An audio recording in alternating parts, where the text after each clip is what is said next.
Episode 3 के and में हमने देखा था कि उन एलियंस के पास एक अनयूजुअल सी पावर होती है जिसके मदद से वो काटो और कुरोनो को हवा में फ्लोट करने लगते हैं और हवा में फ्लोट करने के बाद वो एलियन कुरोनो को बहुत तेजी से मारता है जिसके वजह से कुरोनो सीधा जाकर मंदिरों की दीवार में टकराता है और उसे बहुत सारी सीरियस इंजरीज आ जाती हैं। पर लकली जब वो एलियन कुरोनो को मार रहा था तभी कुरोनो ने उसके हाथ में शूट कर दिया था जिसकी वजह से उस एलियन का हाथ ब्लास्ट हो जाता है। और ये देखकर आर्मी ड्रेस वाला आदमी बोलता है, ऑसम यार, ये गन तो सच में असली है, कहाँ गया वो दूसरा एलियन, मैं उसे मारूंगा। तभी वो देखता है कि वो दूसरा एलियन प्रीस्ट को मारने जा रहा है और एलियन को अपने इतने पास देखकर वो प्रीस्ट मंत्र पढ़ने लगता है और उसे देखकर सभी लोग बोलते हैं, बेवकूफ, वहाँ से भागो, मंत्र पढ़ने से कुछ नहीं होगा, नहीं तो तुम्हें मार डालेगा। तभी किसीमोटो बोलती है, ए, हमें उसे बचाना होगा। ये बोलकर वो उस एलियन को शूट करने जाने वाली होती है और उसे देखकर काटो बोलता है, किसीमोटो कहाँ जा रही हो? किसीमोटो बोलती है, काटो, मैं बोलना तो नहीं चाहती हूँ पर मुझे पता है तुम अपने सॉफ्ट हार्टेड नेचर की वजह से उस एलियन को शूट नहीं कर सकते हो, इसीलिए मैं उसे शूट करने जा रही हूँ। ये सुनकर काटो बोलता है, तुम सही बोल रही हो, मुझे खुद को बदलना होगा। हे, चलो सब लोग मिलकर उसे शूट करते हैं। और काटो की बोलते ही सब लोग मिलकर उस एलियन को शूट करने लगते हैं। तभी प्रीस्ट चिल्लाकर बोलता है, बेवकूफों, शूट करना बंद करो,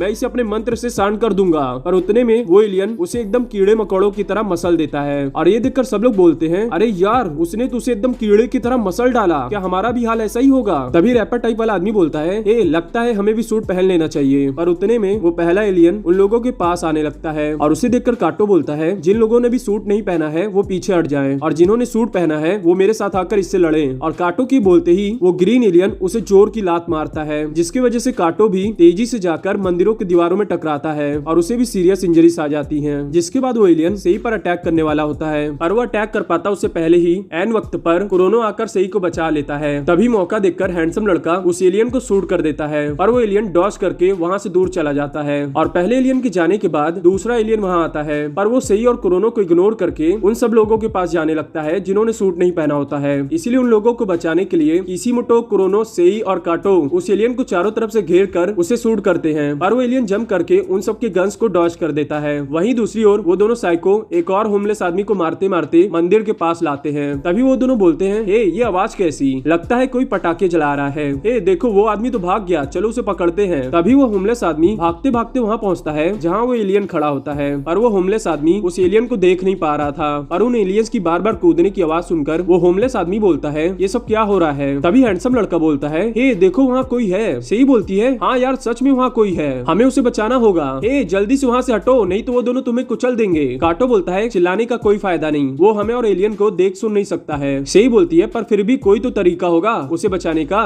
नहीं तो वो एलियंस उसे भी प्रीस्ट की तरह कुचल देंगे। तभी काटो देखता है कि ये होमलेस आदमी तो वही आदमी है जिसे उसने और कुरोनो ने बचाया था और ये याद करने के बाद काटो बोलता है, कुरोनो, हमने इसे पहले भी बचाया है, चलो एक और बार बचाते हैं। तभी वहाँ वो दोनों साइको आ जाते हैं और उन दोनों को देखकर वो होमलेस आदमी भागने लगता है पर वो भाग पाता उससे पहले ही वो एलियन के पैर से टकरा के नीचे गिर जाता है और वो दोनों साइको जाके उसे जोर जोर से मारने लगते हैं और कुरोनो उन दोनों को देखकर बोलता है, लगता है ये दोनों साइको उस होमलेस आदमी को मारना चाहते हैं। तभी वो दोनों साइको उस होमलेस आदमी को और जोर जोर से मारने लगते हैं और बोलते हैं, अब मैं फाइनल ब्लो में इस होमलेस आदमी का सर फाड़ दूंगा। ये बोलकर वो अपना बैट तेजी से घुमाता है पर वो साइको मार पाता उससे पहले ही आर्मी ड्रेस वाला आदमी इधर उधर गन चलाने लगता है जिसकी वजह से उन साइको के पास की जमीन ब्लास्ट हो जाती है और उन ब्लास्ट को देखकर वो दोनों साइको बोलते हैं, लगता है यहाँ पे माइंस लगी हुई हैं, तभी तो हमें वो सारी आवाज सुनाई दे रही थी। हे देखो वो आदमी फिर से भाग रहा है, चलो उसे पकड़ते हैं। पर उन जमीन के ब्लास्ट की आवाज सुनकर वो दोनों एलियन भी उन लोगों की तरफ आने लगते हैं। तभी वो आर्मी ड्रेस वाला आदमी दोबारा से गन चलाने वाला होता है पर वो चला पाता उससे पहले ही रैपर टाइप वाला आदमी उसे पीछे से लात मारता है और बोलता है, बेवकूफ, तुम्हारे वजह से अब वो एलियन दोबारा से हमारे पास आ रहे हैं, अब जाके उनसे अकेले ही लड़ो। और वहीं दूसरी ओर सच में वो दोनों एलियन बहुत तेजी से उनके तरफ आ रहे होते हैं और उन्हें देखकर वो आर्मी ड्रेस वाला आदमी बहुत ज्यादा डर जाता है। तभी काटो बोलता है, हे वो होमलेस आदमी और वो दोनों साइको कहाँ गए? लगता है वो दोनों चले गए, चलो अच्छा है, अब हम बिना किसी हिचकिचाहट के एलियंस पे गन शूट कर सकते हैं। और ये बोलकर काटो और कुरोनो दोनों उन एलियंस पे शूट करने लगते हैं और वो एलियंस दोबारा से जंप करके उनके गन्स को डॉज कर देते हैं और जंप करने के बाद उनमें से एक एलियन सीधा आर्मी ड्रेस वाले आदमी के पास जाता है और दूसरे एलियन को देखकर कुरोनो बोलता है, हे काटो, जैसे ही वो लैंड करे उसके पैर पे मार दो। और कुरोनो के बोलने के बाद वो एलियन लैंड करता है पर अपने पैरों पे नहीं, अपने वीपन पर, जिसकी वजह से काटो और कुरोनो का निशाना चूक जाता है। तभी वो एलियन अपना वीपन जोर से घुमाता है और उसकी वीपन के एयरफोर्स की वजह से काटो और कुरोनो दूर जाके गिरते हैं और गिरने के बाद काटो बोलता है, इन एलियंस को हराना बहुत ज्यादा मुश्किल लग रहा है, ये सिर्फ तेज और ताकतवर नहीं है, ये बहुत ज्यादा समझदार भी है। और काटो के बोलते ही ग्रीन एलियन उसे बहुत तेजी से मारता है जिसकी वजह से काटो हवा में बहुत ऊंचा उड़ उड़ जाता है और हवा में उड़ता उड़ता वो बोलता है, क्या है ये एलियंस, इन्हें हराना तो नामुमकिन लग रहा है। और ये बोलने के बाद वो बहुत ही तेजी से जमीन में गिरता है और उसे देखकर किसीमोटो जल्दी से उसके पास जाती है और बोलती है, काटो तुम ठीक तो हो ना। पर तभी वो ग्रीन एलियन दोबारा से किसीमोटो और काटो पे अटैक करने वाला होता है और वो अटैक कर पाता उससे पहले ही कुरोनो बहुत ही स्टाइलिश वे में स्लाइड करके उस एलियन के पैरों में शूट कर देता है, जिसकी वजह से उस एलियन का पैर थोड़ा सा ब्लास्ट हो जाता है। और उस ब्लास्ट के होने के बाद कुरोनो लगातार उस एलियन के पैर में शूट करने लगता है, जिसकी वजह से थोड़ा थोड़ा कर उस एलियन का बहुत सारा पैर ब्लास्ट हो जाता है। पर तभी वो एलियन कुरोनो पे अटैक करता है और कुरोनो उसके अटैक को डॉज कर उसके दूसरे पैर पर भी शूट कर देता है, जिसके वजह से उसके दोनों पैर ब्लास्ट हो जाते हैं और वो एलियन अपने घुटनों पे आ जाता है। और उसके घुटनों पे आने के बाद कुरोनो बहुत ही बैडेस्ट तरीके से उसके दोनों हाथों को भी शूट कर देता है, जिसकी वजह से उसके दोनों हाथ भी ब्लास्ट हो जाते हैं और वो एलियन मुंह के बल नीचे गिरता है। और उसके नीचे गिरने के बाद कुरोनो जाकर उसके मुंह में भी शूट कर देता है, जिसकी वजह से उस एलियन का मुंह भी ब्लास्ट हो जाता है और वो एलियन मर जाता है। और कुरोनो को ये सब करता हुआ देखकर वो दूसरा एलियन बहुत ज्यादा गुस्सा हो रहा था और कुरोनो को एनालाइज कर रहा था। तभी बाकी लोग कुरोनो को देखकर बोलते हैं, यार ये लड़का तो बहुत ही ज्यादा बैडेस है, अगर वो कर सकता है तो हम भी कर सकते हैं। ये बोलकर वो सभी एलियन से लड़ने चले जाते हैं। तभी कुरोनो सेई और काटो को बहुत ही ज्यादा डेडली लुक देकर उस एलियन से लड़ने चला जाता है और उसकी आंखें देखकर सेई बोलती है, इसे आदत पड़ चुकी है इन एलियंस को मारने की, अब इसे एलियंस को मारना अच्छा लगने लगा है। वहीं दूसरी ओर कुरोनो भागते भागते बोलता है, मैं इस दुनिया का हीरो हूँ, मुझे कोई नहीं मार सकता है। पर जब तक वो ये सोच रहा होता है वो लाल एलियन उस पर अटैक कर देता है, पर कुरोनो उसके अटैक को डॉज कर देता है, जिसके बाद वो एलियन लगातार कुरोनो पे अटैक करने लगता है। और उसके अटैक को देखकर काटो बोलता है, हे पता नहीं क्यों ऐसा लग रहा है उस एलियन को पहले से पता है कुरोनो क्या करने वाला है। तभी उस एलियन का एक अटैक कुरोनो को लग जाता है और वो दूर जाके गिरता है। तभी मौका देखकर काटो और सेई उस एलियन के हाथ में शूट कर देते हैं, जिसकी वजह से उस एलियन का थोड़ा सा हाथ ब्लास्ट हो जाता है। पर तभी वो एलियन उस ब्लास्ट वाले हाथ से ही उन दोनों पे अटैक कर देता है, इसलिए वो दोनों अपनी जान बचाने के लिए वहां से भागने लगते हैं। पर उतने में कुरोनो अचानक से पीछे से आकर उस एलियन के पैर में शूट कर देता है, जिसकी वजह से उस एलियन का पैर ब्लास्ट हो जाता है। वहीं दूसरी ओर वो दोनों साइको बेसबॉल बैट से उस होमलेस आदमी को मार मार के मार डालते हैं और यहीं पर ये एपिसोड खत्म होता है। मैं आशा करता हूँ आपको मेरी वीडियो पसंद आई होगी। अगर वीडियो पसंद आई है तो वीडियो को लाइक शेयर सब्सक्राइब कर दीजिए। और हाँ, ये एनीमे सच में बहुत ज्यादा अच्छी है, तो नेटफ्लिक्स पे जाके इसे एक बार जरूर देख लीजिएगा। और हाँ यार, वीडियो अच्छी लगी है या नहीं कमेंट जरूर कर दिया करो, आपके कमेंट देखकर मुझे बहुत अच्छा लगता है।